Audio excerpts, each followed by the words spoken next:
Welcome to June 9th, 2021 City Council meeting. We acknowledge we are on the traditional lands of the Treaty 4 territory, treaty signed with 35 First Nations across southern Saskatchewan, parts of Alberta and Manitoba, the original lands of the Cree, Saulteaux, Dakota, Nakota, Lakota, and the homeland of the Métis Nation. To ensure social distancing measures, Council is appearing virtually, as are members of our city administration. Remind all of those watching and attending through video conferencing, ensure your video camera and microphone are turned off. Member of Council wishes to speak, you enter your name into the chat window in order to be placed in the speaking queue. And when speaking, please remember to unmute your microphone and enable your video camera. All votes will be conducted with a recorded vote. There are delegations that will be attending the meeting today through teleconferencing to address Council on various items on the agenda.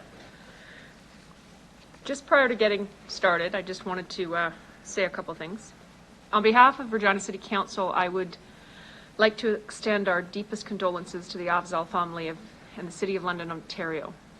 A heartbreaking and horrific act of racism, intolerance, and hatred will not and should not be tolerated. To the Islamic Association of Regina, Huda School, and the entire Muslim community, City of Regina extends our condolences, compassion, and gratitude to each of you. We share in your collective grief and to your commitment towards inclusivity. I also wanted to take a moment to express my gratitude and Council's gratitude to members of our community and area for the prayers, feast, and pipe ceremonies that were held last week and the outpouring of support and increased awareness brought to light relative to the 215 little ones found at Kamloops Residential School. I'd like to thank the members of Council who were able to attend these ceremonies, the Regina Fire and Protective Services personnel who also attended, and to ensure both safety as well as COVID measures could be followed, the Regina Police Services for attending, and the City of Regina staff who, in incredibly short order, managed to help us coordinate putting those feasts on. Specifically to Chief Mark Fox of Piapot, Chief Lynn Coos of Zagameyanishkabe First Nation, Chief Cadmus Delorme of Cowessess, Chief Roberto Suawashte from Standing Buffalo, to Chief Bellegarde, Tribal Council Chief of Fowl Hills Capel Tribal Council, the Regina Indian Industrial School, and Erica Bodin of the Regina Treaty Status and Indian Services here in the City of Regina. All were caught in incredibly short notice to attend and organize. They reached out and within moments had commitment from their communities to host the feast, to arrange the pipe ceremonies. And we can't tell you how grateful we are that hundreds were able to attend to be COVID safe, but we're really present to share in collective grief for those little ones, for the survivors of residential school here in Canada, in our community, but also a commitment to move forward. That last week what happened was evidence that we can do this, and it's also really evidence that we must do this.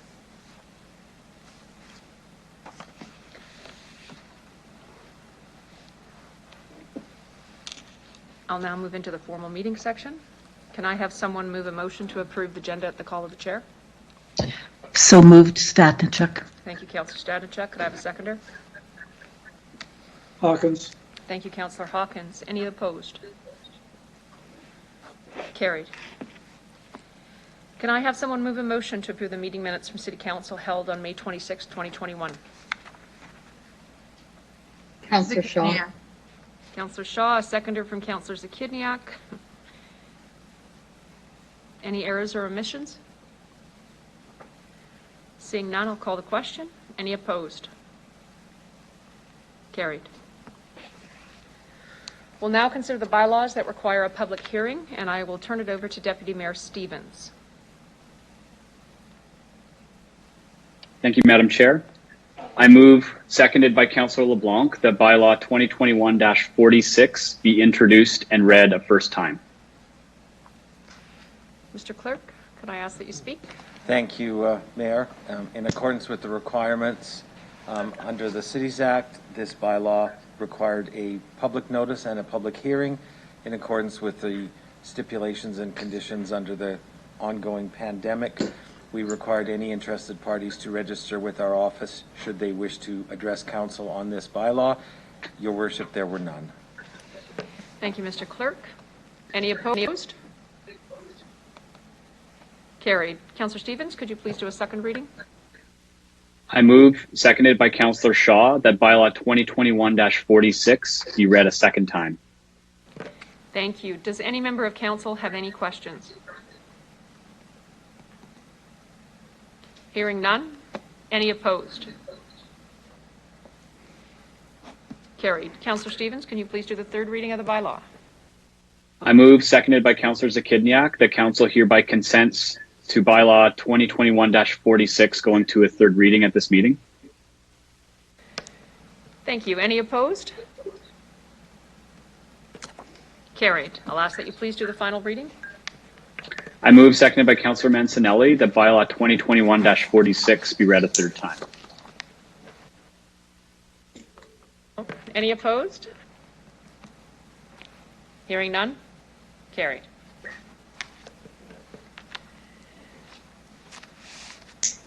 Council, we now have a delegation for CR 21-93.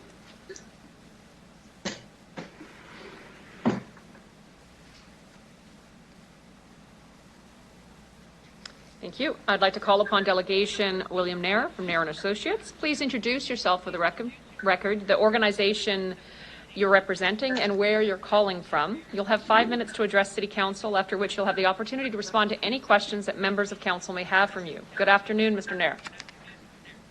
Good afternoon. Yes, my name is William Nair from Nair and Associates, and I am representing Olympic Auto Group. And I'm here talking with regards to the discretionary application for 665 University Park Drive. The outline and statement by the administration in terms of the scope of the project and the nature of our request has been well detailed in the report. And so therefore, I won't expand upon that any further, but would like to make myself available to answer any questions if there are any. Thank you, Mr. Nair. Council, any member have any questions for the delegate?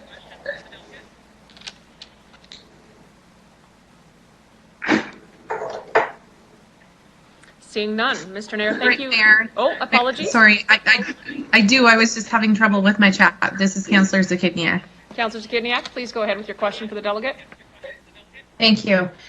So I just want to confirm, Mr. Nair, that there aren't plans to significantly alter the existing site of the previous Costco building.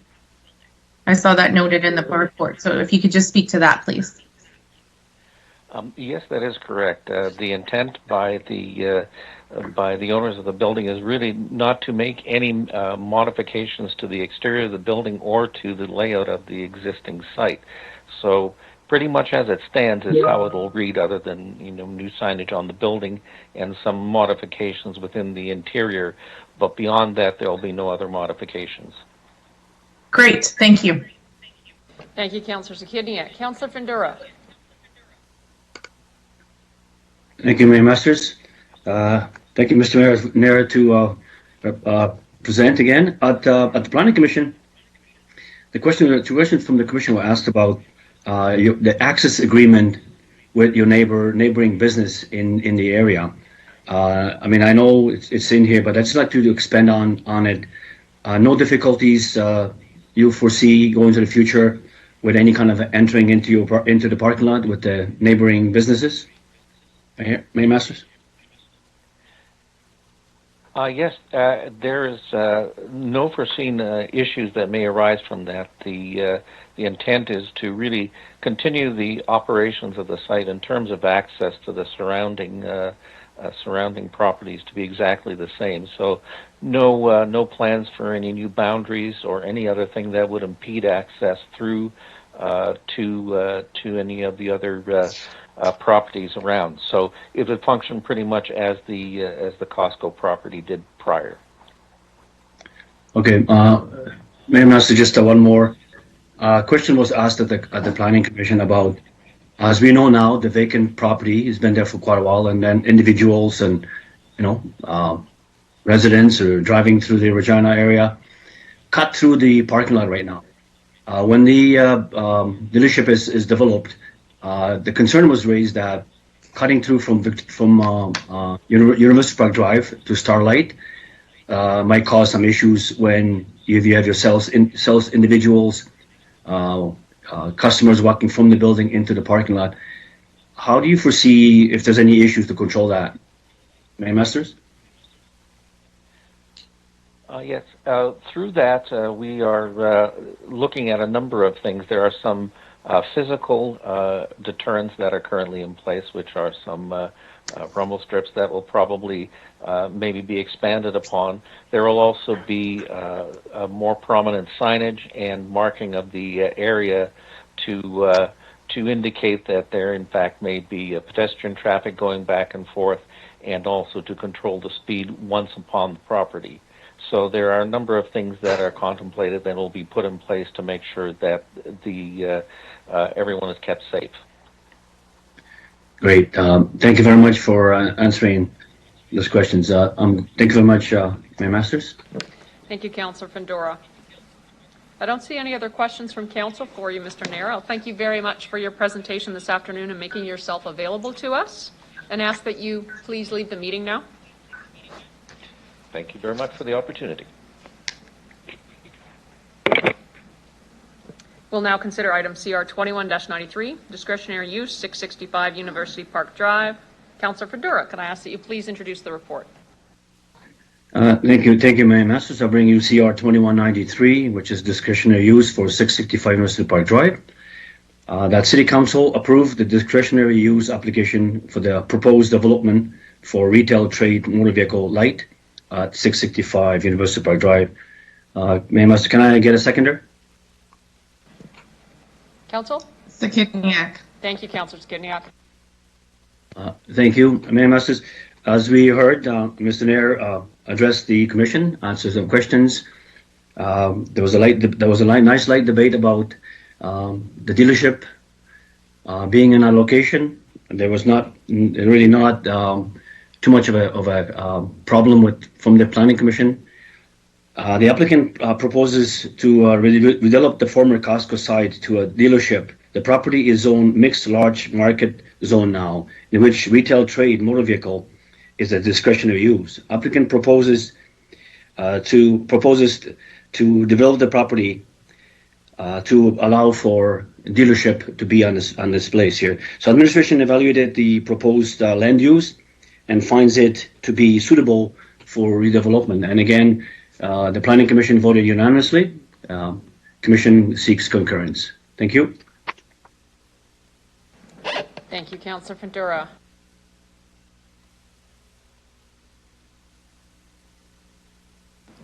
Does anyone from admin have anything to offer? Is there any comment anyone wanted to provide on this? Sufficient what we've heard so far? Council, any questions?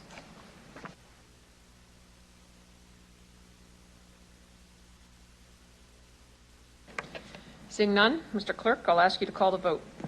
Thank you, Mayor. I'll begin with Councillor Findura, please. In favor? Councillor Stadnichuk. In favor? Councillor Hawkins. In favor. Councillor Stevens. In favor. Councillor Bresciani. In favor. Councillor LeBlanc. In favor. Councillor Shaw. In favor. Councillor Zahidniak. In favor. Councillor Mancinelli. In favor. Councillor Moll is absent from today's meeting. Mayor Masters. In favor. Carries 10-0, Mayor.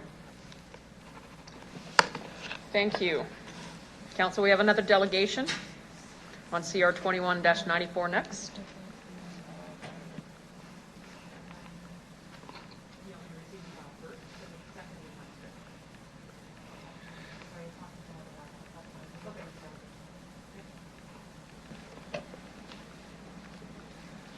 Yep.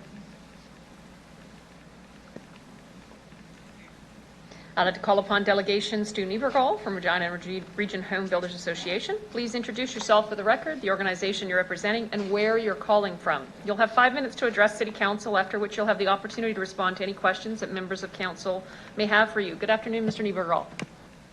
Good afternoon, Mayor. My name is Stu Niebergall, President and CEO of the Regina and Region Home Builders Association.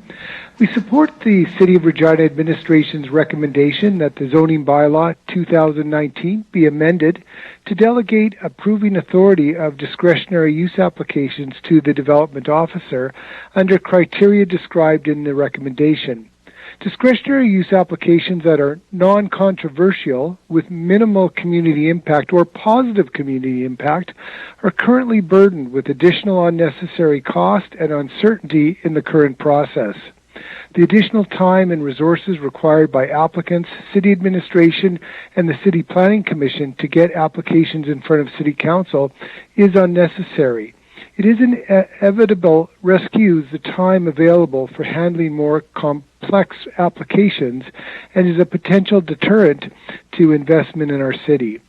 The Regina and Region Home Builders Associations will always advocate that the best solution is more permitted uses. However, the delegation for certain discretionary use is a pragmatic way to accelerate the review process and reduce unnecessary consumption of city resources on non-controversial items. The Regina and Region Home Builder Association supports this recommendation by City Administration, and we encourage City Council to support the recommendation as well. Thank you, and if anybody has any questions. Thank you, Mr. Niebergall. Council, any questions of the delegate? I do, and I'm sorry I can't get in the chat. Is that Thank right? you. Councillor Shaw, go ahead. Sorry. Through you, Madam Mayor, just a quick question. No, I see that you recommend that this be done. Do you foresee any concerns if this goes through you, Madam Mayor? Yeah, from our perspective, I think the key piece here in the recommendation, these are for applications that are, non-controversial at all. It is for applications that there's been really no negative feedback from the community. They are simple and are represented certainly by the administration's, own numbers of the vast majority of these that go through to council that just really go through a rubber stamping process, because again, there's no real legitimate reasons that have arisen to be denying these. Again, our understanding of the recommendation, and the city administration can probably explain this much better than I. If there is the least bit of controversy, again to any of these particular applications, they would not be using this process, and those applications would be put in front of council. So as an industry, we just see this as a positive. Okay, that's what I wanted to hear in the end. Thank you very much. That's all I have, Mayor Masters. Thank you, Councillor Shaw. Councillor Findura. Thank you, Mayor Masters. Mr. Niebergall, thank you for coming and presenting. In your comments, I'm seeing that you're looking at a balance. There are a few comments made at the Planning Commission from a delegation saying that the public won't have enough input if this goes through. I'm asking you, is this balanced approach to making this thing work better? Is it going to be worse, better? Is it going to improve the timing? What's your comments to that? Yeah, it's a great question, and again, just to be very clear on this, I mean, our again position would always be, more permitted uses is always the most ideal solution. But again, as making adjustments to the zoning bylaw take time, amendments, et cetera, this is again a very pragmatic way to accelerate these processes, and on these non-controversial items. So what's the old saying? Better is better. This is just better. Yes. Great. Thank you for that. Thank you, Mayor Masters. I'm good. Thank you, Councillor Findura. Councillor Mancinelli. Thank you very much. Thank you for appearing, Mr. Muriel, through the chair. A lot of lobby groups have approached City Council, so that I've been sitting in this chair talking about instances of red tape. I know we've gone through planning in the last couple of years and reorganized a lot of different procedures. I view this as the largest or the biggest ribbon of red tape at the City of Regina currently. And I think personally it impedes many businesses from getting up and going. I'm wondering if you've witnessed that and if you can attest that as well, and if you share that view. Yeah, again, it's a great point that you make. I mean, making the decision to, go ahead, with a project requires getting through, lots of components. And, this is not an insignificant one. And, going through the process, even in an efficient process on a DU, can take, a couple of months. And that couple of months, comes with a lot of, can come with a lot of cost that just goes directly to the project. By expediting this process, and again, I think just such the key component of this is on non-controversial items. So one would assume non-controversial items are going to be approved anyway, from a reasonable perspective. So again, like I say, this can only improve the process and cut red tape. Thank you very much for that. Thank you, Councillor Mancinelli. Councillor Bresciani. Thank you, through you, Mayor Masters. Stu, just what is considered non-controversial? So do we have a threshold for if there's feedback that comes back from the general public? What would that threshold, like what is deemed non-controversial? So, and it's more, I think my point is when it comes to residents. So what is the threshold on that? Through the chair. Yeah, again, another great question, and I think that's one you really want to, take back to the city administration, because of course they'll be administering this in terms of what they see as that threshold. Again, I mean, certainly, zero negative feedback, or if there were, one or two pieces of feedback that really aren't related to the project, i.e. the feedback was something, that really wasn't related to it at all. As example, I'm trying to make this up off the top of my head here, but I don't think that project should go forward in the zone because we want a dog park in there as a piece of feedback. Again, would be totally unrelated to the project. Because the land wouldn't be zoned for that anyway, and the private property owner wouldn't be agreeing to put a dog park in. It's trying to separate those type of extreme pieces of feedback. But again, if there's only a couple pieces of a couple people falling back on the item, I don't know what the number is, 2, 3, 5. Again, the city administration could really determine that. But having said that, I think, the risk is really, really, really low here, because if council was finding in a couple of circumstances that something, was slipping through the cracks that they weren't comfortable with, you can always regulate back. You could always talk to the administration about tweaking that, back even further. Okay. Thank you. And the last question I have is in regards to, and what I learned was when the building came forward, the 5-story building, I learned that there is a discretionary in the height. So it's at 11 meters, but can go up to, I think it's 13 or higher than that. So I guess that example there, if it met everything and there was no public pushback, and it was deemed to go higher than the 11 meters and up to the 5 stories, that would then be approved, right? Through the chair?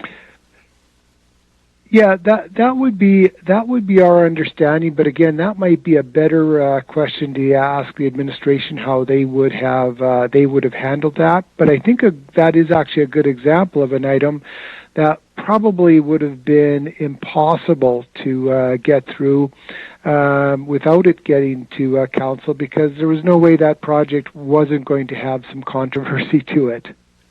Yeah, good. Thank you very much, Stu. That's all I have. Great. Thank you, Councillor Bresciani. Any other members of council? Seeing none, I'll thank you very much for your presentation this afternoon, Mr. Niebergall, and for making yourself available for questions from council. I'll ask that you please leave the meeting now. Thank you. Bye-bye.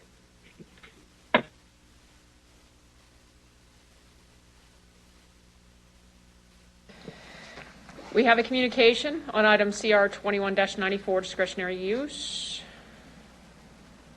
from Chad Jedlick, representing Forrester Harvard Development Corp. Can I have someone move a motion to receive and file communication CP 21-26? So moved, Jason. Thank you, Councillor Mancinelli. Can I have a seconder? Stadnichuk. Thank you.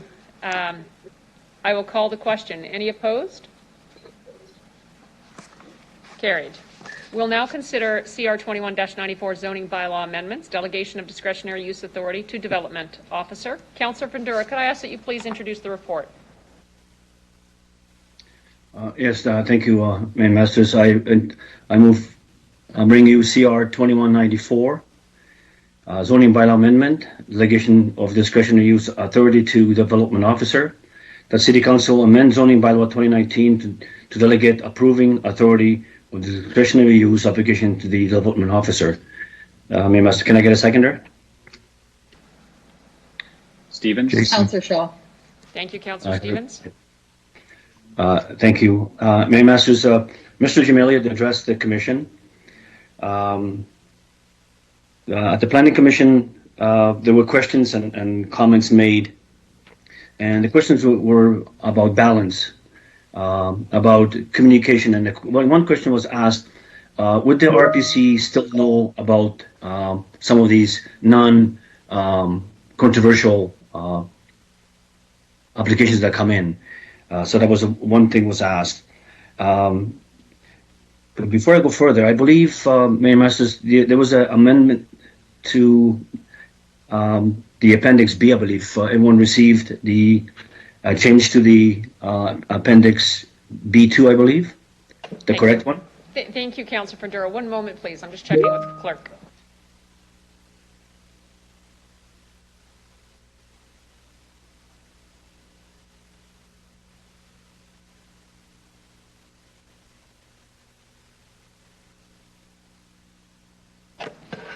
Councillor Fundura, could I have you just move the motion on the report to include that amendment for Appendix B? Yes. Thank you. In one moment. Councillor Stevens, could I ask that you second that? Seconded. Thank you. Apologies. Thank please, you, please proceed. Yeah, thank you, Mayor Master. I just looked at on my paper down here and noticed. One of the commission members noticed there was a difference between the same similarities on B and A and B, so that's what we are right now. So at the Planning Commission, the discussion was about the criteria, about process, balance, and again, Planning Commission had a very good discussion about things. At the end of the discussion, the Planning Commission voted unanimously. And I would look to from the Commission to seek concurrence. And before we go further, if I may ask Ms. Harlock, because this is quite complex report, quite different levels of debate here. If I can ask Ms. Harlock to give us a little more of a higher level overview of this report, please. Thank you, Councillor Fundura. Ms. Harlock?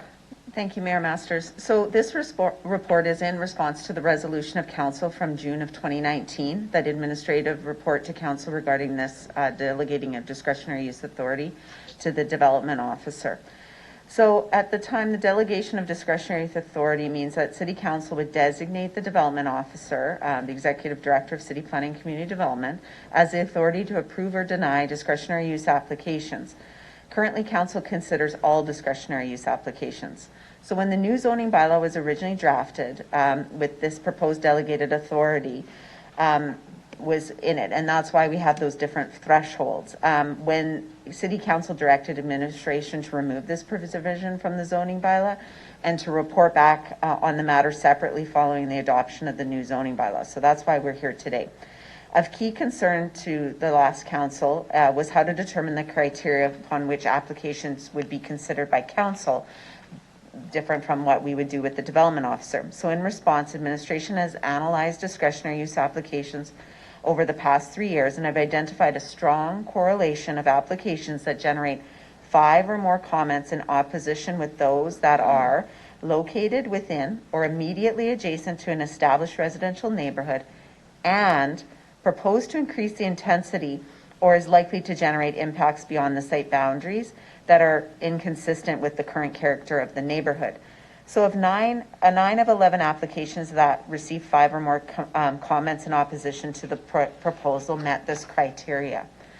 So we propose to establish that these 2 factors together as criteria that would determine which applications would be delegated to administration or forwarded to council, in addition to when we receive significant feedback on an application.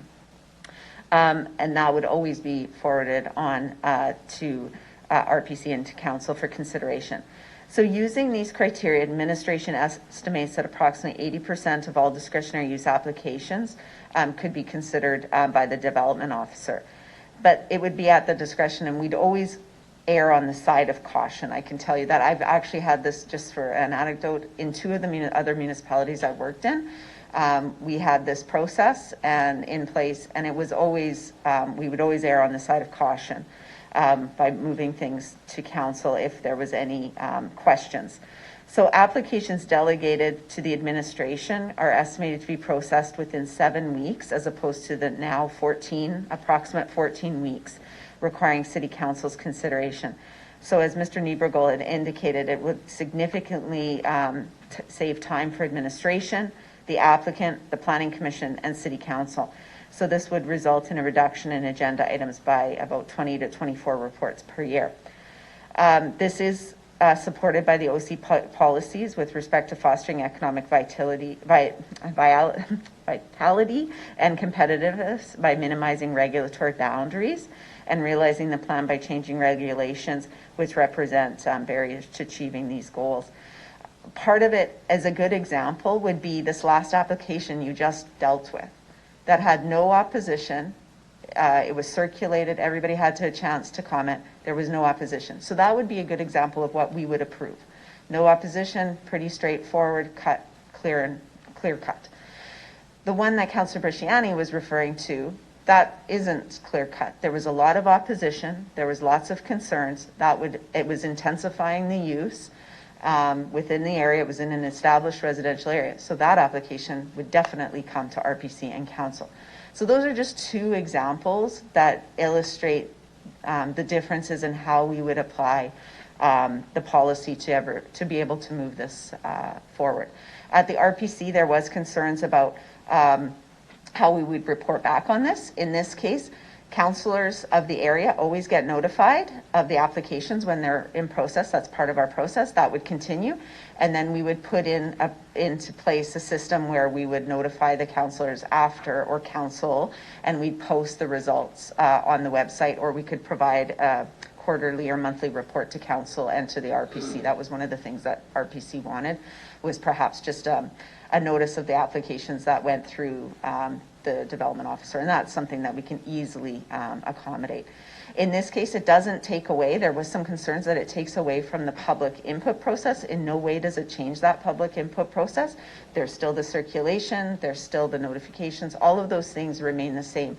At the end of the day, it's just looking at the feedback and seeing if there's any concerns or if there's not, and then just the branches of the approval process. Does it go down the development officer or does it go down the current process? So we'd be happy to answer any questions that you may have. Thank you, Ms. Harlick. Councillor Mancinelli.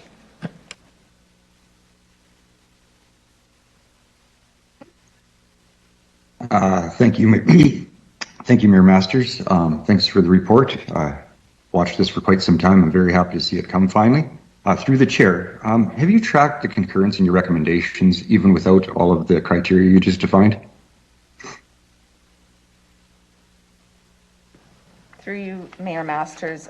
Yes, when we first brought this forward to council, we did track it, and I believe, and I'll ask Mr. Mario to confirm, but I believe when we brought the report forward to the zoning bylaw, it was, I think, 98% concurrence from council on all of the applications. Thanks. And that's, through the chair, that's 2 extra agenda items per meeting this year that we would be addressing if we don't grant this. Do you know what the costs are to someone entering into the process on top of the timeline, on average? Through you, Mayor Masters, I might ask Mr. Searle to give the cost for a development discretionary use application.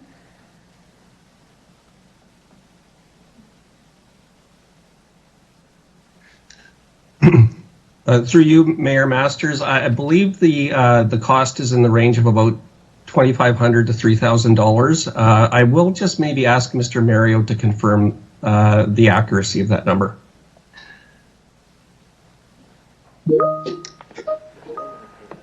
Yeah. Through Mayor Masters, that's correct. A standard application is $2,500, but it varies. It gets into the range of, I think, $5,000 if it is substantially more complex. Thank you. And once again, the timeline that's affected with these discretionary permits, it's not administration timeline. The work's generally done. It's getting before council to receive the final approval. Am I misunderstanding that? Through you, Mayor Masters, it's a combination, yes, because the amount of time it takes for us to prepare the fulsome reports that are before you, go through the process, the circulation, and then, yes, to get it on council, the RPC agenda, and then the council agenda. So it's a combination of all of those things. Okay. Thank you very much. I really appreciate this report. I'm totally supportive of it. Being an entrepreneur myself, I actually went through this process a decade ago. It was very, very stressful, and it almost crashed my business trying to align a lease into becoming a property ownership. With 98% agreement with recommendations to incur anywhere between a $2,500 to a $5,000 cost upon businesses in our community, especially coming through a pandemic, and the timelines to business when we're conducting an efficiency review for how we use our resources. This is wasteful on every side of the equation. I have a lot of belief in the administration that's been provided to work with, and just looking at the list that came out and the wages behind that list, I also would like to hold them accountable for their decisions, and I think they should be proud to be accountable because obviously we've agreed with 98% of them. I can't see why we would incur this cost, these extra pressures, these obstacles on a city trying to recover from a pandemic and a recession, especially in light of what goes on downtown and to business. So I am wholeheartedly in support of this. Thank you. Thank you, Councillor Mancinelli. Councillor Stadnichuk. Thank you, Madam Mayor. Just getting my video on. Through you, Mayor Masters, I guess one of my questions is regarding, and I think you may have answered it, Ms. Harlock might have answered it already, but there in the report it mentions that there are 2 incidents where council denied discretionary use that had been approved by at the planning commission level or against the recommendation of administration. How many times has administration recommended denial of a discretionary use application through the mayor? For you, Mayor Masters, I might ask Mr. Mario if he has that stat. I can tell you it is very rare that we actually recommend denial. We work very hard with applicants to find a solution to meet their needs. But I can ask Mr. Mario if he has the number of how many times, perhaps in the last 10 years, we've recommended denial.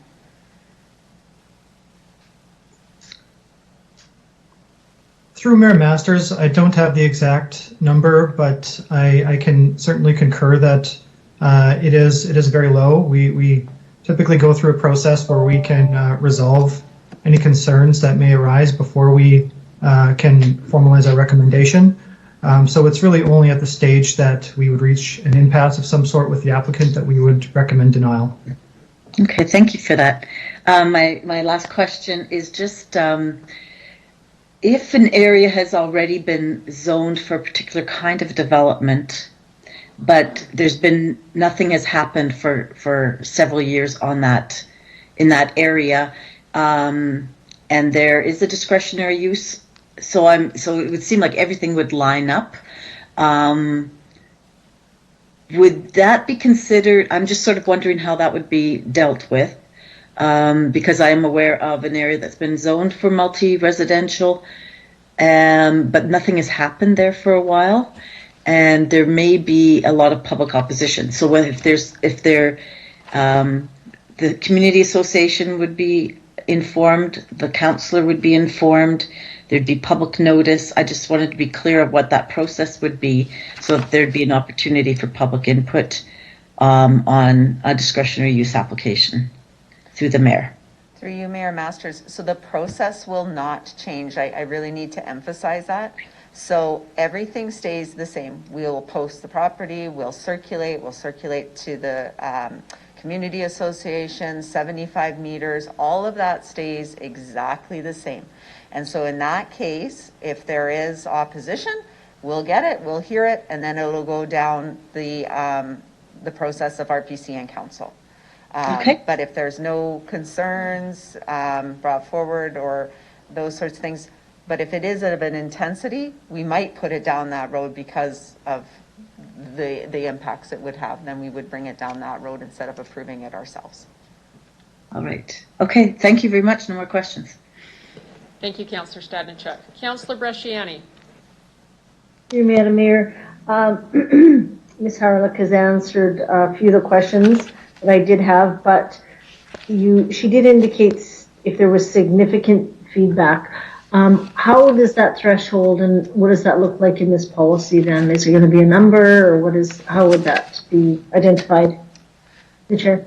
For you, Mayor Masters. So we typically would say it would be like 5 or more, and it would be dependent on the feedback that we're getting, if it's relevant or not relevant. So for an example, if the comments came back and it was a comment that had nothing to do with planning, nothing to do with the application, it was just a general comment about something, then that wouldn't be weighted as something that would be seen as relevant. But typically it is around the 5. And as we were saying, the example in your area, Councillor Bresciani, is a really good example where something of that nature would never go down this route. There was too many concerns, the intensity, all of those things. That's why it needs to go through the current process, RPC and council. It's more meant for applications like we just saw to the previous application where there's no concerns, it's straightforward. But we do have a threshold in place because it could generate concerns. But in this case, for that specific location, it didn't. So that's kind of how we would be looking at the feedback. Okay. Then what it would be the next step, say if this, and I do support this. I think it's for sure we're going to be, I think, more efficient, and staff, I can see that as well. But I just, the one piece I think that I just want to be cautious of is that if, say, something did go, say that one did go through, say after this policy has gone through, and maybe it wasn't the public feedback, but it was more on the discretion of the height, and people didn't realize, well, it's a 5-story building, comes back, and now residents saying, well, that's another, like it's a 10-story building now that's going to be allowed in, because there's that discretionary within the high-rise zone. If it's passed then by staff, is that end of it then, or how does that work through the chair? Through you, Mayor Masters. So maybe I'll address that issue. It becomes discretionary over the 11 meters, and I'll just use that example, and it's anywhere between 11 and 20. When we do the circulation, residents are made aware, like we have all of those details within the correspondence, so they should be fully aware of what that height regulation is. But to your question specifically, if it was approved by administration, they would be notified and that would be the end of the process. But something of that nature, like that, I just don't see something of that intensity going through that process, like the admin approval process, just because it could. Yeah. And I think because it's circulated to 75, the area councillor is notified. In cases like that, we would most likely get concerns, and hence it would go through that process. But there is that there is that chance that could happen. But I would say it would be rare. Okay. Just a comment. I do support this. I know it was talked about at last council. I do. I think that this can be something we trial and see if it's moving forward, and it's great. I think we're good to go. But I like the fact that the area councillor is going to be notified, and there's nothing that's going to be changed with the actual steps that haven't happened previously. So I will be supporting this. Thank you. Thank you, Councillor Bresciani. Councillor Shaw. Just a quick question. I just want to clarify something.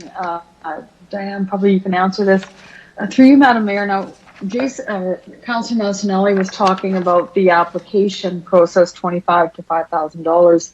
Can you correct me, or can you clarify to me what this would mean if this gets brought in to our builders and to our developers? Through you, Madam Mayor.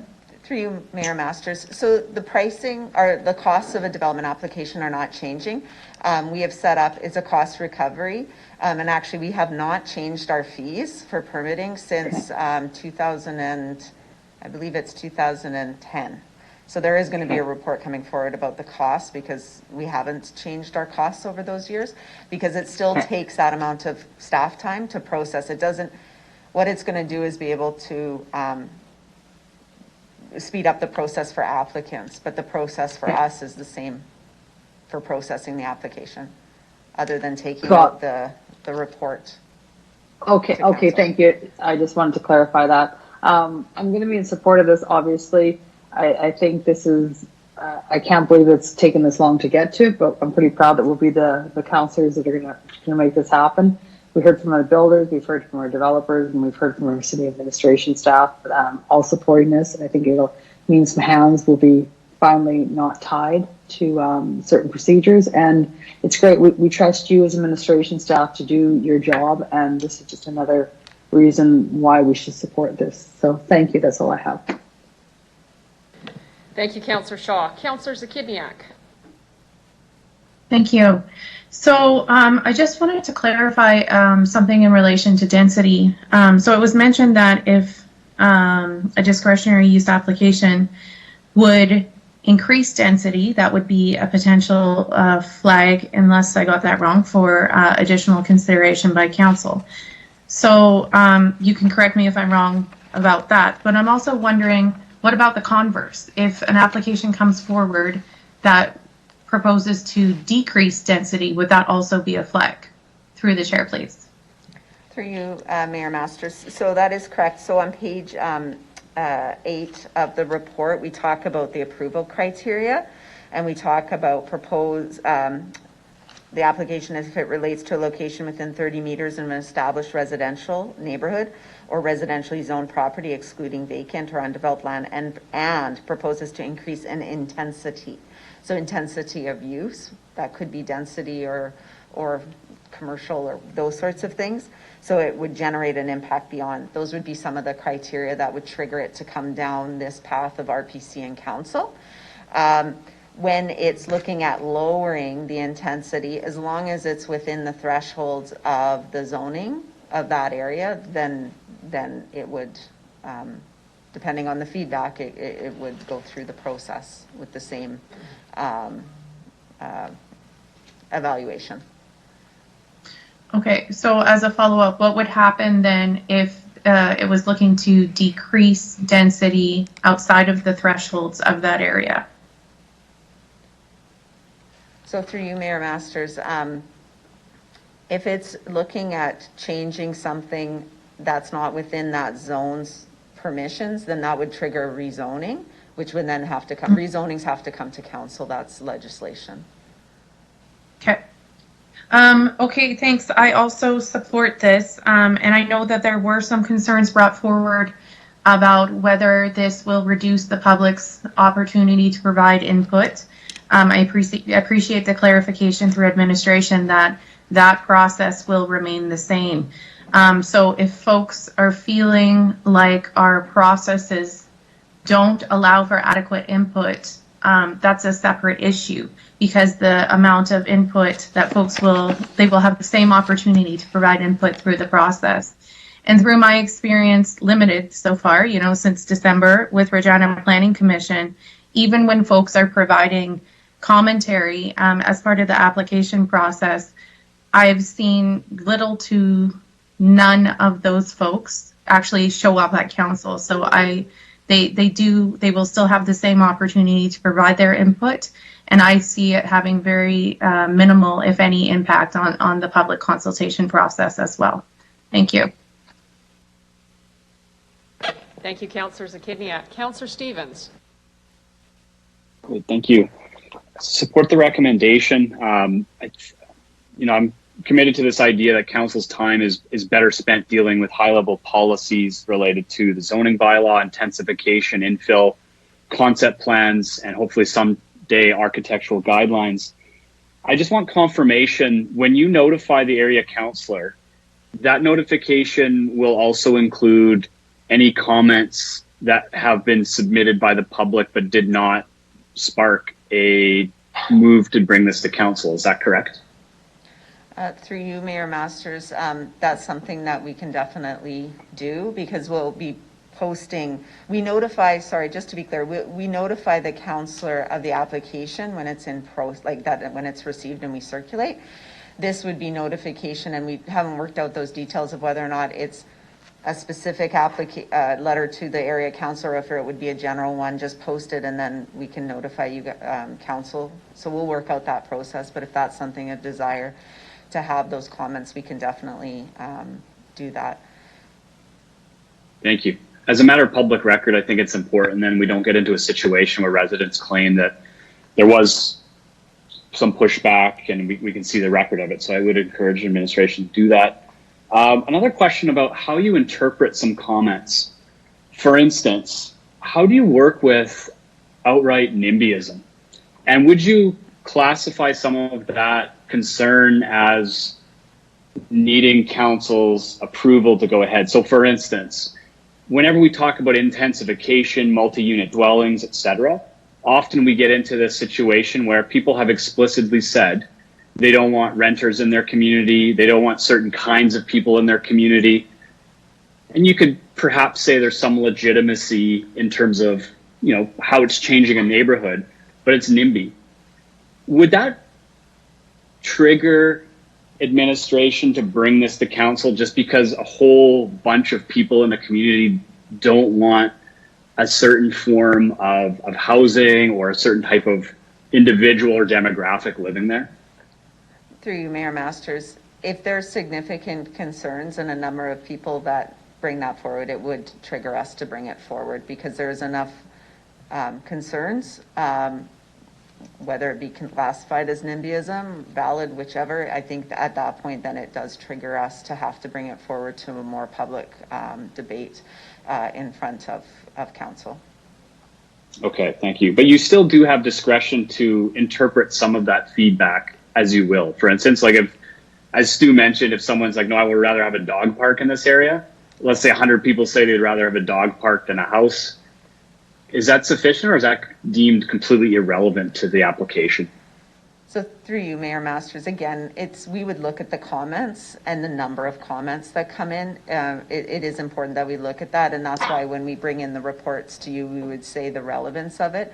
But if there is a lot of people that are still saying that, it's still worth the public conversation, because at the end of the day, if there is a number of people, it would make more sense to just bring it through that process. But we do have discretion, as I said.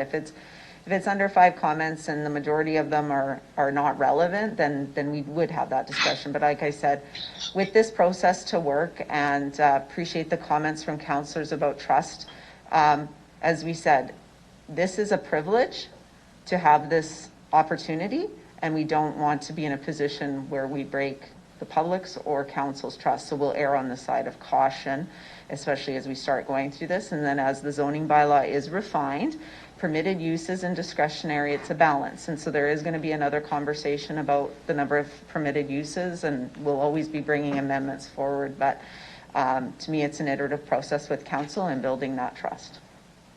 Perfect. Thank you very much. Thank you, Councillor Stevens. Any other members of council wish to ask administration any questions? I'd like to thank council. You asked all of mine, so I appreciate that. Seeing no further questions, Mr. Clerk, please call the vote. Thank you, Mayor. I'll begin with Councillor Findura again, please. In favor. Councillor LeBlanc. In favor. Councillor Shaw. In favor. Councillor Zahidniak. In favor. Councillor Mancinelli. So happy to be in favor. Councillor Stadnichuk. In favor. Councillor Hawkins. In favor. Councillor Stevens. In favor. Councillor Bresciani. In favor. Mayor Masters. In favor. Carries 10-0, Mayor. Councillor Findura, I'll apologize. I didn't allow you to close off debate, but I think your council concurred with your recommendation from RPC, so all's well that ends well. We'll now consider item CR 21-95, contract zone 1450 Hamilton Street. Mr. Councillor Findura, please introduce the report. Thank you, Mayor Masters. Yes, everything was well done, well spoken, and previous report. So this, I'll bring you CR 21-95, contract zone for 1450 Hamilton Street. The City Council approved the application to rezone the property located at 1450 Hamilton Street. The property located at 1450 Hamilton Street in the warehouse district, when rezoned from light industrial zone to contract zone to permit the carrying out of a specified proposed described as office or industrial office. Mayor Masters, I can get a seconder, please. Councillor Shaw. Hawkins. Thank you, Councillor Shaw. Thank you. Mayor Masters, Mr. Tangajel presented. He presented just for questions. There were not really no specific questions to that. It was this looks to be a straightforward report. So administration assessment is that the proposal is compliant with the office policy and is located within the central city office area, which is warehouse district, and as well warehouse district supports this proposal. And again, at the Planning Commission, this is one of the discretionary applications, which is straightforward. It's already within its center core. There were no issue found. Planning Commission voted unanimously with this one, and Commission seeks concurrence. Thank you, Mayor Masters. Thank you, Councillor Findura. Any members of council have any questions on this report?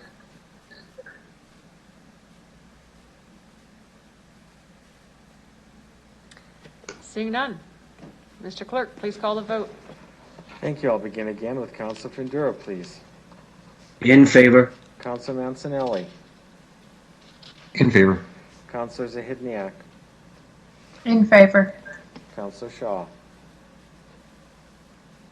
In favor. Councillor LeBlanc. In favor. Councillor Bresciani. In favor. Councillor Stevens. In favor. Councillor Hawkins. In favor. Councillor Stadnichuk. In favor. Mayor Masters. In favor. Carries 10-0, Mayor. Thank you, Mr. Clerk. We now move on to committee reports. We'll consider item CR 21-96, 2020 City of Regina Annual Report and Public Accounts. Councillor Stevens, can I ask that you please introduce the report?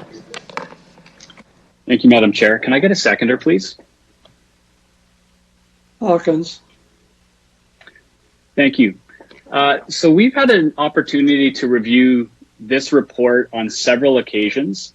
I think by the time I got to one meeting at executive, all the questions had been exhausted.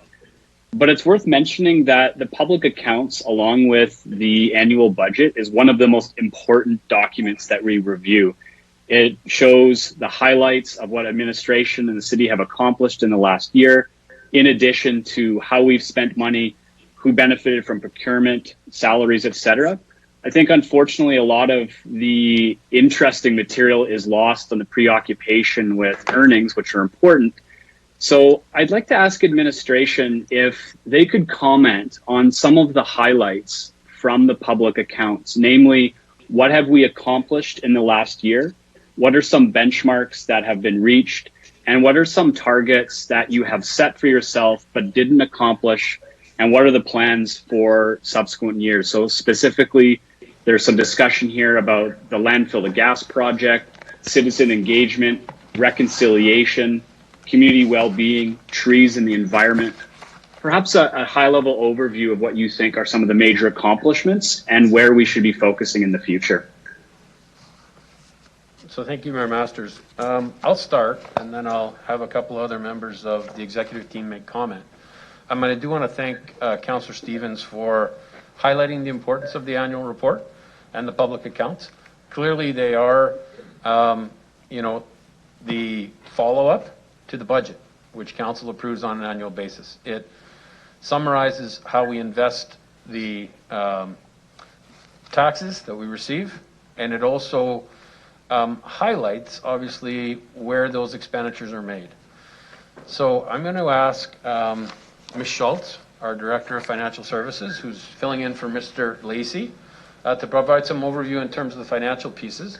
And then I would also ask Ms. Folk, who has strategy and performance within her portfolio, just to speak to some of the accomplishments related to our official community plan and our corporate strategic plan. But I'll let Ms. Schultz introduce the financial pieces and some.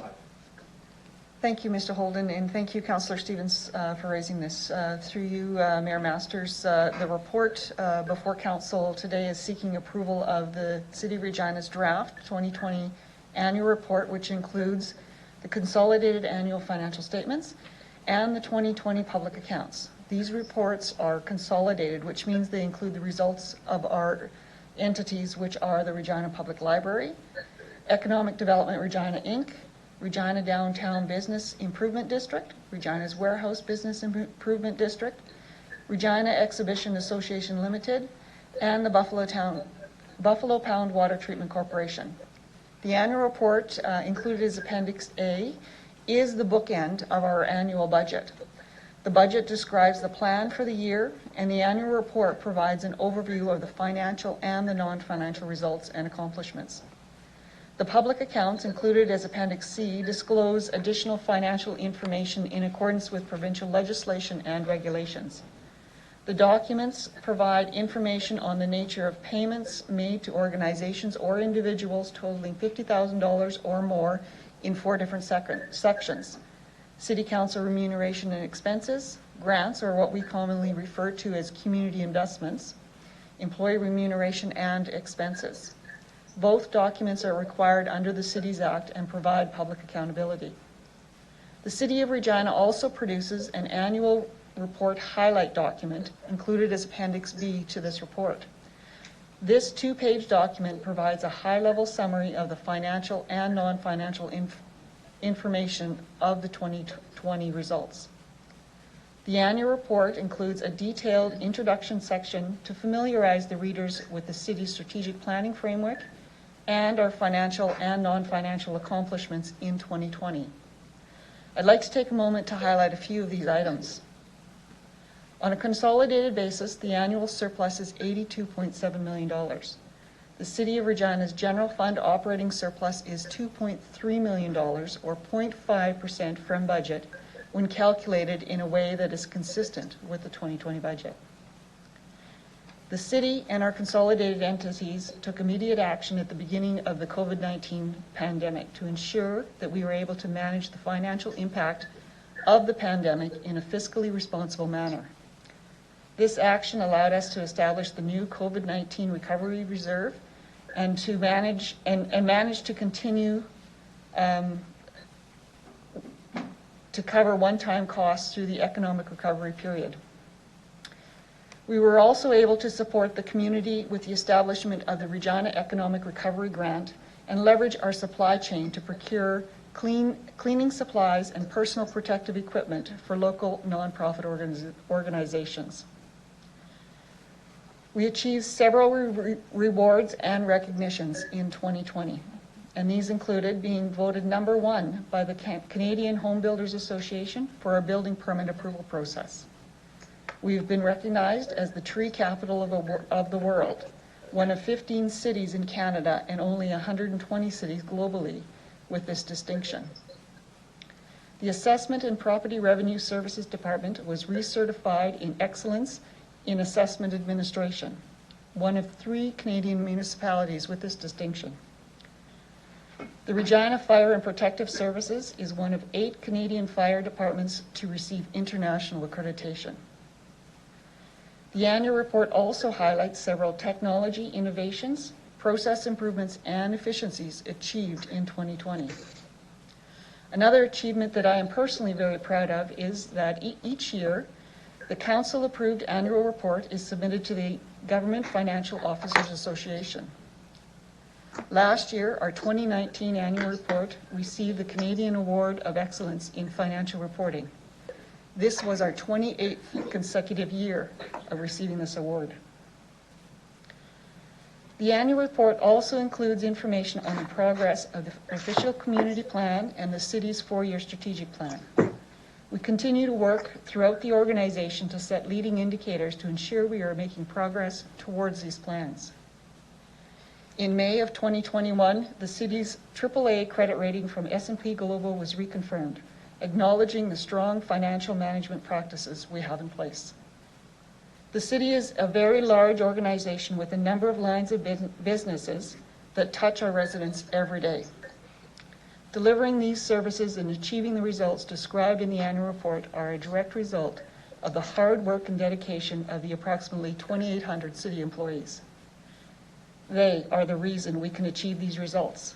I also want to acknowledge the employees of our consolidated entities for their efforts as well, especially in a pandemic year. That meant we all needed to do things a little differently.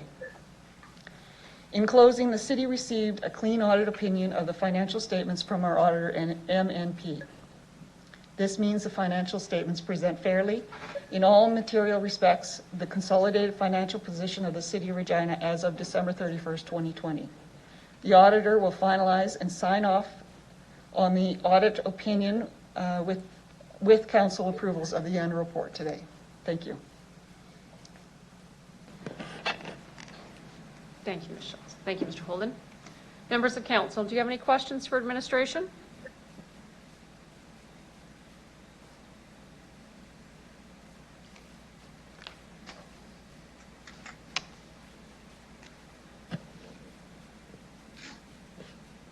Seeing none. I would take that as a good report, and the fact, as Councillor Stevens addressed, that we have had many discussions about this going forward. Louise, Ms. Folk, did you wish to speak? Through you, Mayor Masters. Ms. Schultz provided a very excellent overview. I just encourage everybody, if they have an opportunity to look at our annual report, there is a number of wonderful awards and recognition there.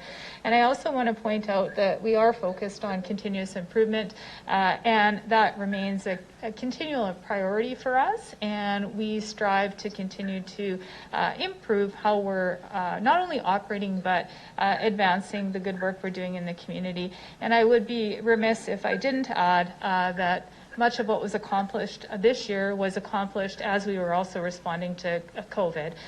So when we add that into the mix, very proud of the work that was accomplished this year.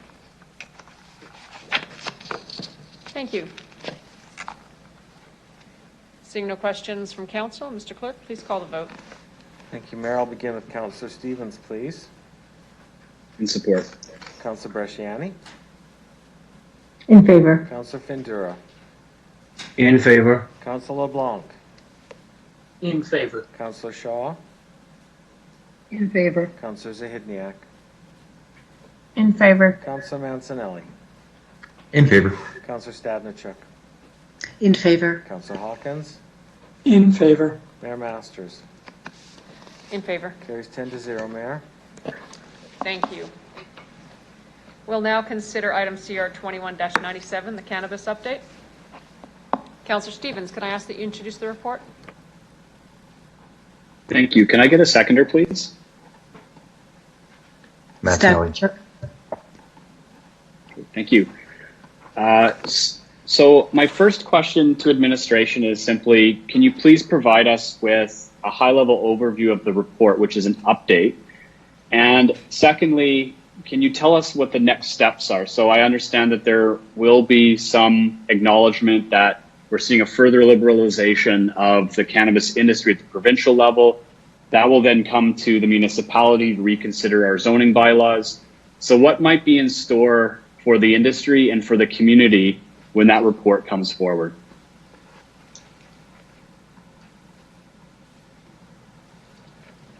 So through Mayor Masters, so the report in front of you is a report that was asked for by council in terms of bringing back a status update as to the impact of the legalization of cannabis.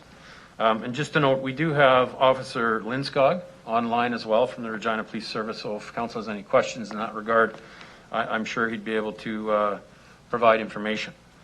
So the report, really, when this debate came forward, there was lots of concern, obviously, about the impact of cannabis and the legalization of cannabis on the black market. And second, of course, how that would impact the economy. At the end of the day, there was, at the time the report was introduced, there was the province restricted the number of retail outlets that would be allowed in Regina to 6. And of course, there's been legislative changes now, and really the market now will limit or restrict the number of stores. But it's no longer a limited number. At the time that cannabis was legalized, it was thought that there would be significant impacts on policing. It was unknown in terms of, the impact that the community would see in terms of, impaired driving, etc. And really, for the most part, those impacts have not been realized. The police have not seen significant increases or impacts in terms of impaired operation of vehicles, etc., related to cannabis use. I think the black market will always exist. You'll never eliminate it, but it's definitely, there is a lot of the spending that was occurring on cannabis is now being spent in legalized outlets. The other pieces are around. There was always a push to say, the excise tax and the revenues collected federally, would those be passed to the province and then from the province to municipalities? And again, that was originally thought to offset the costs of regulation, policing, etc. And again, there's been very little impact in that regard. So this report is just a high level that, I think it's a good news story that cannabis is not having a negative impact in the community. Of course, the biggest concern is making sure that youth are not exposed to cannabis and that they're not allowed to access cannabis. And, even today there was some reports in the media about concerns about, the education and the enforcement. And I don't think the province is any different than the city. We always try to get voluntary compliance. I think that what they have tried to do, and I think now they'll be moving to make sure that if there are issues or challenges, that those enforcements will be applied more strictly. There will be a report coming on zoning. So that is the one piece. When Regina put its regulations in place around zoning and land use and separation, we took a very aggressive approach, and we did that to be cautious. And we're now hearing from, community developers, owners, that we're actually restricting their ability to do business effectively. So I know that Ms. Horlock will be bringing a report forward that will make some suggested amendments to the zoning bylaws that may relax some of those separation distances, while still ensuring that we're protecting and restricting the access to youth. So I'll leave it there, and if there's any other questions between Ms. Harlock, myself, and others, we'll be able to answer your questions.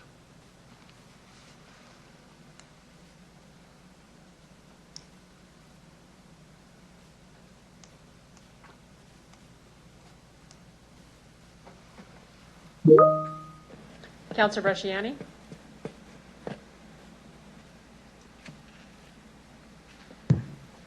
Thank you. So it wasn't too long ago, through you, Madam Mayor, that we had a few businesses in front of us when the government had proposed in the fall to open it wide up, so allow as many businesses as to operate. And we heard from some of those cannabis stores that they were not wanting that. So from what Mr. Holden said, now we're hearing from, I think, probably other cannabis stores or developers who may have an opportunity to want that type of business within their development. Is that, I just need some clarity through the chair. Mr. Holden? So through your Masters, so as I indicated, when the legislation was first introduced, it was limited to 6. And then, of course, the province changed that and opened it up. And Councillor Bresciani is right.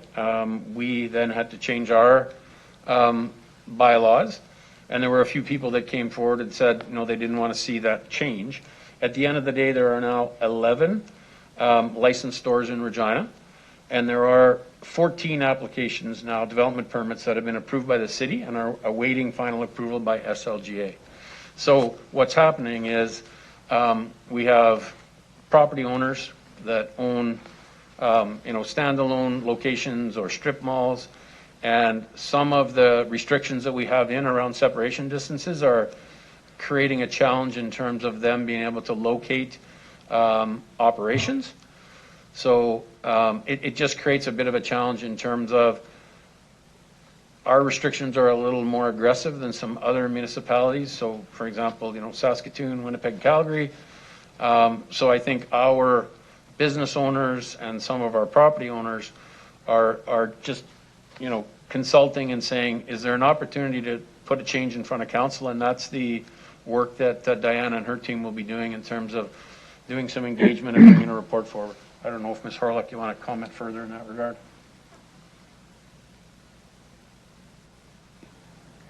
Through you, Mayor Masters, no, I think Mr. Holden has captured it. Thank you. In Appendix C, it's indicated here the separation distances, and then the stores in other cities as well. Do we know of any other cities now that have relaxed theirs since they did their zoning bylaw the same time we did ours, through the chair? I'll throw that to Michael. Through you, Mayor Masters, I'd ask Mr. Kocher to answer that question. Sure. Through you, Mayor Masters, I might start and then ask if Ms. Mitchell has anything to add because she did some of the research on other cities.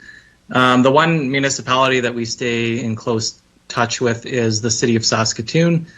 The only changes that they brought forward, as far as we're aware, when the province removed the cap, was just to change their licensing fees. They had quite a high license. I think it was somewhere in the ballpark of $20,000 a license, and they normalized that down to maybe like $4,000 or $5,000. But they didn't change any of their zoning regulations.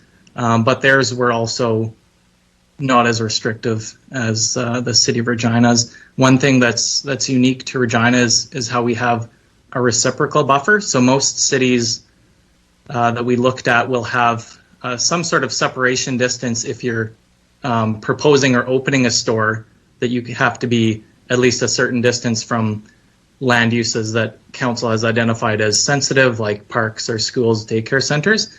But we're the one city the sole city that if you're also opening a new daycare, a new school, a new park, that you're also you have that separation distance imposed from existing cannabis retailers. So that may be something that we look at to potentially remove or relax that reciprocal buffer. So I just ask if Ms. Mitchell has anything to add about the other cities. Through you, Mayor Masters, no, I have nothing to add. To our knowledge, there have been no other changes other than what my colleague Michael Kocher has mentioned. Thank you. So in regards to that reciprocal buffer, have we had to turn away or not allow then other businesses such as daycares? I guess I think it was brought in to kind of protect from the same thing, keep that buffer. But are you indicating that there have been businesses that cannot open due to that, through the chair?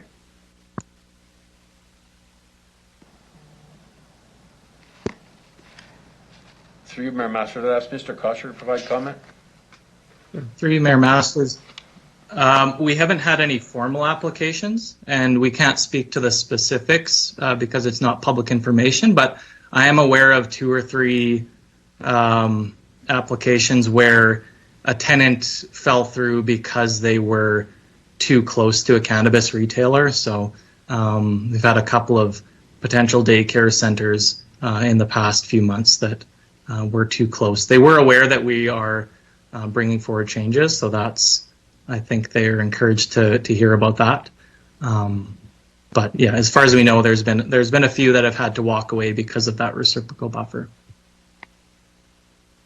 Okay. Can I just ask, what is our fee right now, to the chair? I'll ask Ms. Mitchell to provide comment. Sorry, can you repeat the question? So what is our fee right now if they want to open up a cannabis store? What is the Saskatoon had indicated they've reduced their is it the business license or the fee to open up one? I do remember Saskatoon's being very high. I cannot remember what was ours, for the chair. To my knowledge, there is no license fee in Regina to open a cannabis store, so it's just the cost of the development permit, and I'm going to refer that back to my colleague Michael. Can you confirm, Michael? Yeah, through you, Mayor Masters, that's correct. Regina doesn't have a licensing fee for cannabis retailers, and there is no fee for development permits in Regina, so just be their cost for building permits. Okay. Can I ask administration, when this report comes back, could I ask that there also be the fee structure that other cities have imposed, just to give us an idea as to what they are doing, the chair? Yeah, through your Masters, we can include that in the report. I think it's really important to, just recognize that obviously fees, those sorts of things, obviously through the Cities Act, we're only allowed to recover costs. So I think that's why cities like Saskatoon, and I know PA had a fairly extensive fee. And at the end of the day, really the approval was being granted by SLGA. So it's really just, the permitting and the application fees that they pay, and we recover costs on those. But we can include that just so that council has that information as an awareness. And if council wants to go in a different direction, obviously they could. Great. That's all I have. Thank you very much. Thank you, Councillor Bresciani. Councillor Stadnichuk. Thank you, Mayor Masters. Through you, Mayor Masters, I also had some questions regarding the separation of cannabis stores from, like, in terms of the reciprocal buffers. When the report comes back, could there be an undertaking to review all of the implications of that? Like there may be, aware of a situation where there is someone does want to develop something, but they're too close. There's already a cannabis store in the neighborhood, but it's separated by a very busy street. So would you be able to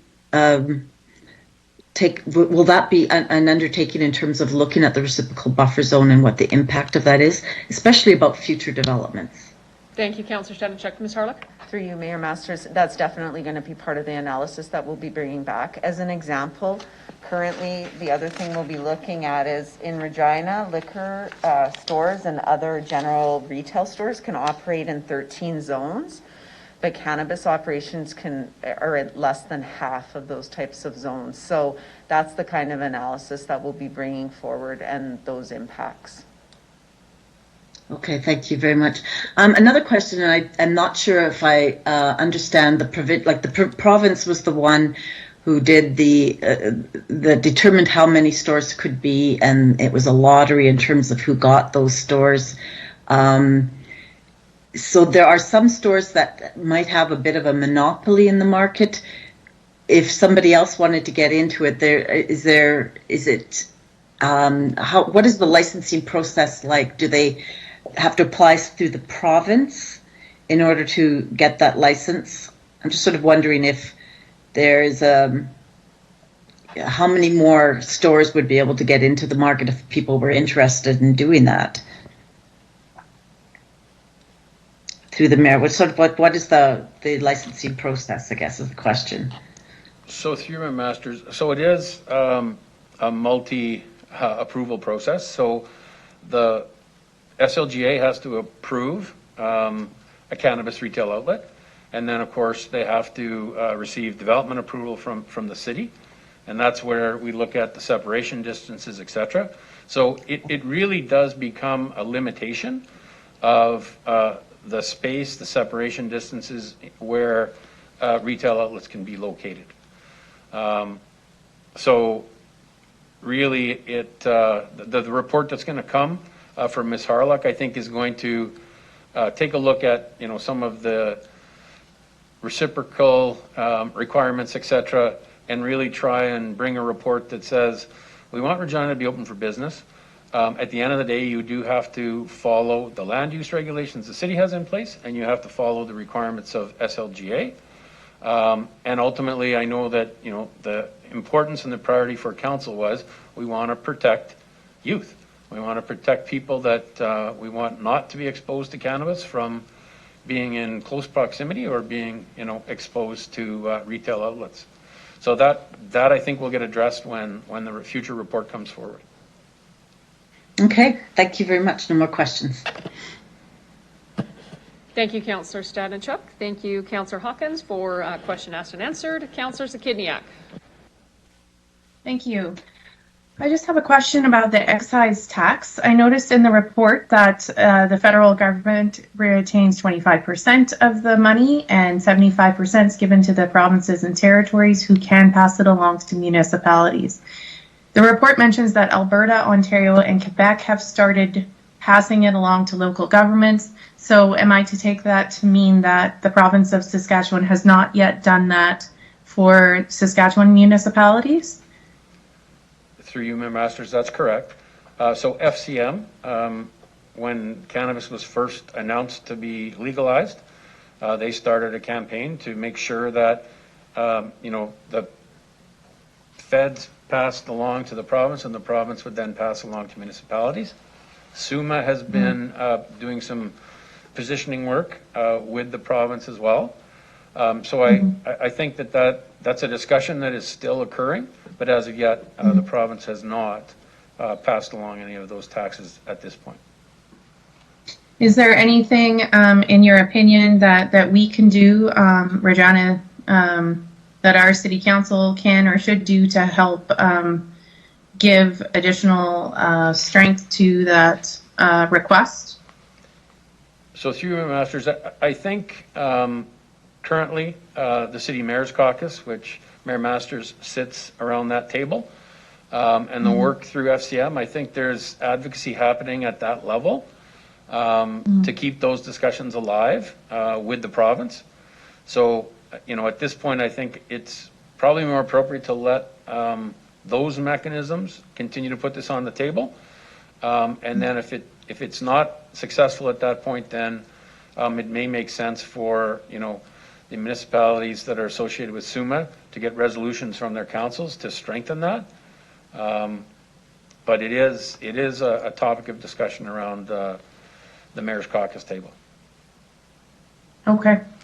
That's all I have. Thank you. Thank you, Councillor Skidniak. Any other questions from council? Councillor Stevens, I'm going to remember once this meeting. Did you wish to close off debate?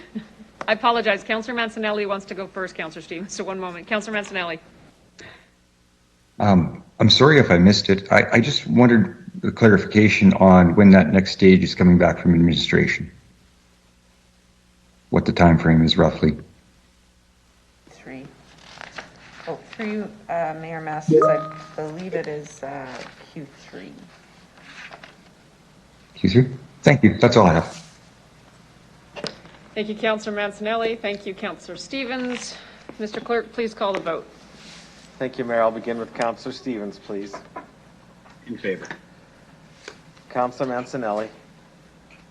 In favor. Councillor Zahidniak. In favor. Councillor Shaw. In favor. Councillor LeBlanc. In favor. Councillor Findura. In favor. Councillor Bresciani. In favor. Councillor Hawkins. In favor. Councillor Stadnichuk. In favor. Mayor Masters. In favor. Carries 10-0, Mayor. Thank you, Mr. Clerk. We'll now consider item CR 21-98, Henry Baker Scholarship Program appointment of City Council member to Selection Committee. Councillor Stevens, could I ask you to introduce the report? Thank you. Can I get a seconder, please? Bresciani. Great, thank you. Executive Committee unanimously agreed to advance Councillor Tarina Shaw's nomination for membership on the Henry Baker Scholarship Committee. This is a role that, as far as I have been on council in the previous term, had been held by Councillor Mike O'Donnell. It's a great scholarship, and it's actually quite exciting to see all of the amazing young people and what they're doing in Regina when they come before council for recognition and to accept the scholarship. Nothing else other than the nomination of a councillor to this selection committee. Thank you, Councillor Stevens. Any member of council wish to speak to this? I'm going to call the vote this way. I'm going to ask if there are any members of council who are opposed. Hearing none, carried. We'll now consider bylaw number 2021-45, and I will turn it over to Deputy Mayor Stevens to do the first reading of the bylaw. Thank you. So just to be clear, this is the noise abatement amendment bylaw. I move, seconded by Councillor Stadnichuk, that bylaw 2021-45 be introduced and read a first time.